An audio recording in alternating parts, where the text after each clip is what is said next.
Dans notre quotidien, on a parfois l'impression d'être pris au piège d'un système. Ce système peut être beaucoup de choses, notre travail, les attentes de la société, les exigences de la famille ou même les règles de l'économie qui nous poussent à consommer toujours plus.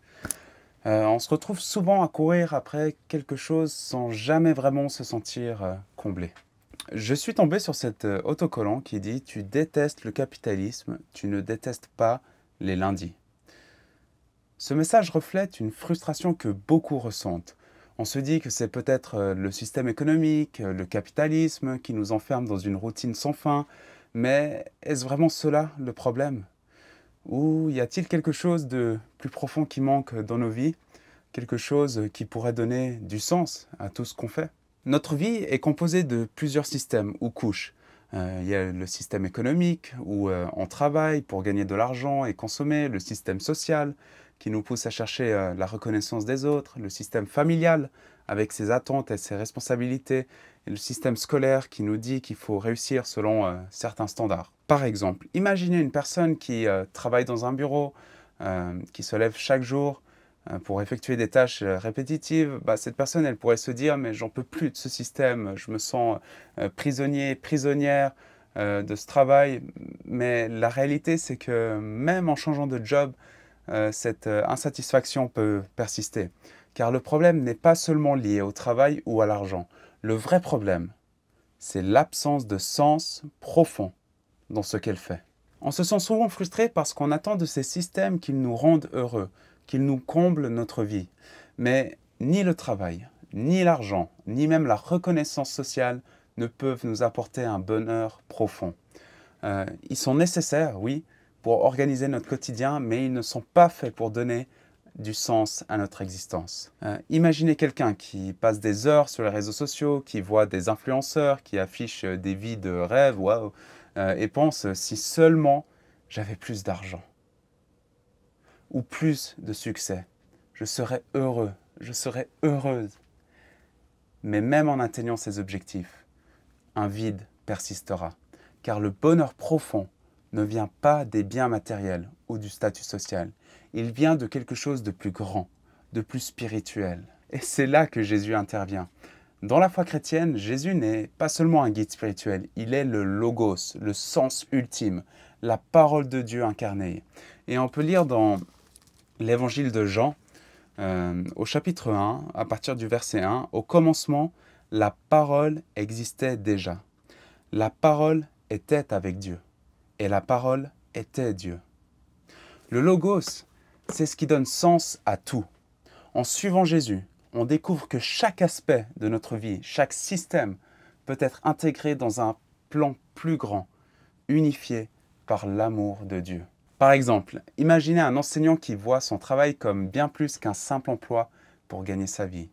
En choisissant de regarder son rôle à travers les yeux du Christ, il réalise que chaque journée en classe est une occasion de servir, d'encourager et de transmettre bien plus que des connaissances. Il commence à voir chaque élève comme un être précieux, unique, ayant du potentiel, et il s'engage à les guider avec compassion, patience et intégrité. En Christ, cet enseignant découvre que son travail ne se résume pas à un programme ou des examens, mais qu'il participe à l'épanouissement de jeunes personnes. Ce rôle devient alors une vocation sacrée, et j'ose dire les termes, oui, ça devient vraiment un moyen de manifester l'amour et la sagesse de Dieu dans chaque leçon et chaque interaction. Quand on place Jésus au centre de notre vie, il transforme notre relation avec chaque système. Jésus ne nous demande pas de fuir le monde ou de rejeter nos responsabilités, mais de les vivre différemment, avec un sens renouvelé. Je vais prendre l'exemple de quelqu'un qui se sent prisonnier de la pression sociale, toujours obligé de se conformer aux attentes des autres pour se sentir valorisé. Eh bien, en suivant le Christ, cette personne découvre qu'elle n'a plus besoin de prouver sa valeur aux yeux du monde, car en Jésus, elle est déjà pleinement aimée et acceptée. Cette liberté lui permet de ne plus être esclave des opinions des autres et de vivre selon les valeurs de l'Évangile avec humilité et authenticité. Dans notre société, on nous encourage souvent à voir la réussite comme le moment où j'ai réussi à accumuler le plus de biens. Et Jésus, en tant que logos, nous enseigne une approche totalement différente. Et j'aimerais répondre à cette critique qu'on fait parfois aux chrétiens en disant oui, mais de toute façon, vous cherchez à vivre une vie de moine. Ben déjà, pourquoi pas?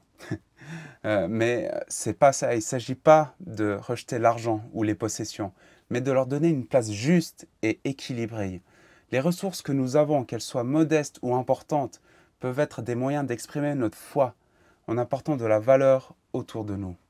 En suivant le Christ, l'argent et les biens deviennent des outils pour accomplir des projets significatifs, soutenir nos familles, investir dans nos communautés et contribuer à un monde meilleur. Jésus nous invite à sortir de la logique de la pure accumulation pour entrer dans celle d'une gestion responsable et généreuse, où nos ressources servent un but plus élevé, sans pour autant négliger nos propres besoins. Suivre Jésus, c'est aussi trouver un sens à nos souffrances.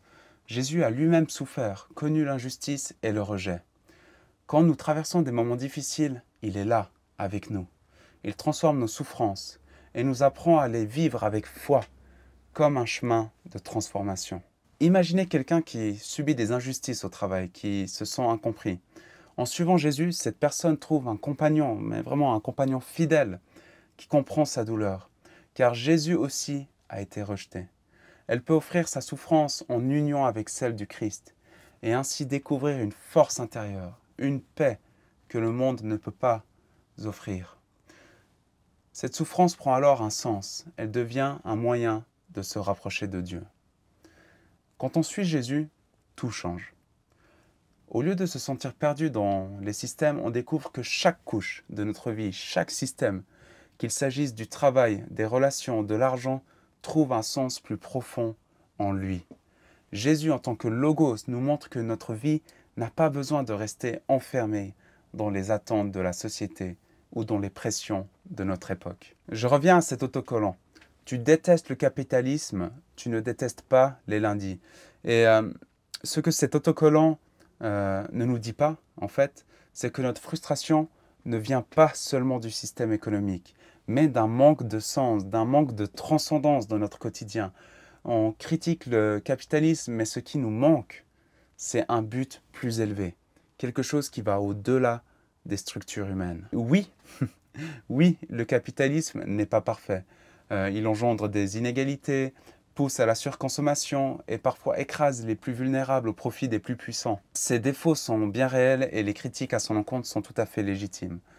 Mais peu importe le système, et ça c'est vraiment ce que j'ai envie que vous compreniez, c'est peu importe le système qui viendrait le remplacer, il ne sera jamais parfait. Car l'être humain est incapable de créer quelque chose de parfait. Si notre objectif est de détruire un système humain pour le remplacer par un autre, eh ben, nous resterons piégés dans un cycle sans fin où chaque nouveau système finit par reproduire les mêmes limitations et déceptions. Et cette lutte devient une boucle d'insatisfaction, car nous resterons emprisonnés dans les mêmes structures imparfaites, issues de nos propres faiblesses. Pour vraiment sortir de ce cycle, il ne suffit pas de remplacer un système par un autre. Il faut au contraire encapsuler ces systèmes dans quelque chose de plus grand, qui les transcende et leur donne un sens supérieur. Et cette transcendance que nous trouvons en Dieu et en suivant le Christ permet de placer chaque système dans une perspective plus vaste et plus durable. Elle nous libère de la boucle d'insatisfaction en nous offrant une vision et un but qui dépassent les limites des structures humaines. En suivant Jésus, ce manque de sens disparaît, parce que le Christ nous donne une direction, un sens à chaque jour, même le lundi matin. En lui, chaque instant, chaque tâche, qu'elle soit petite ou grande, devient une occasion d'exprimer l'amour de Dieu et de vivre avec une vraie liberté. Avec Jésus, nous ne sommes plus esclaves des systèmes ou des frustrations. Nous sommes des enfants de Dieu, appelés à vivre une paix et une plénitude que rien d'autre ne peut offrir.